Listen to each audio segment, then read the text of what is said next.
Hello there, now you're watching the second video in my video series. Now, if you're a returning viewer, then welcome back. At this stage, we're still going to be covering the very basics. Now, if you're familiar at all with music production, then you might be rolling your eyes a wee bit. But soon enough, we're going to get to the intricacies of making music. Now, if this video goes on for a bit too long, I might split it up into two parts. But let's see where we get to. So let's begin now, shall we? And let's start with the question, what does a music producer do? So, what is music production and what does a music producer do? Well, this is actually more difficult to explain than it should be because the term music producer is very much an umbrella term and it can cover several different things. For me, when making a song, there are three main areas. We have composition, mixing, and mastering. Now, with some music producers, they're also involved in the process of recording musicians, and some producers even manage musicians. For example, from my understanding, Simon Cowell is considered a music producer. Now, does that mean that he gets in there writing chord progressions and equalising snare drums and bass lines? I have a feeling that he doesn't, and he's likely to have a series of writers and mixing engineers and mastering engineers. Then we have people such as the late George Martin. Now, he was known for being the producer for the Beatles. Now, not only did he record the band and get their performances translated down into a record, from what I understand, he also contributed a lot of ideas for their songs, including things such as unusual recording techniques, how the songs were arranged, and he even contributed to some songs by adding his own instrumental parts.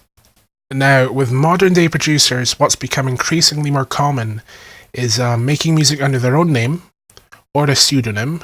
Now, in addition to this, they're open to collaborations with other artists. For example, we have people such as Diplo, who makes music under his own name, but he also produces tracks for other musicians such as Sia. We also have people like Timbaland, who, like many other modern hip-hop producers, he's skilled in creating beats for rappers and singers to use. Now, on a little side note, what's quite common with pop, rap and hip-hop producers is that a living can be made in producing tracks which are then sent out to various acts to see if they want to pick them up and use them.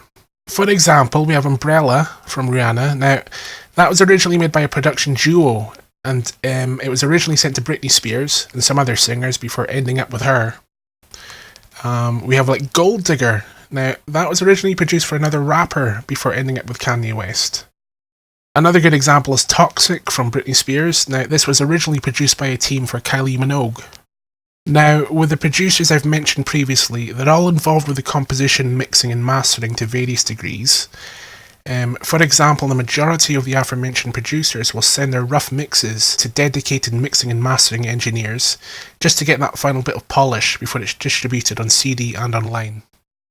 Okay, so a brief overview of the different stages. Now, first of all, we have composition. Now, the composition or songwriting stage, now this is the most important stage because the mixing and mastering stages can only do so much with a badly composed song. Now, in this stage, this is where you compose your melodies, your chords, and sort out your arrangement.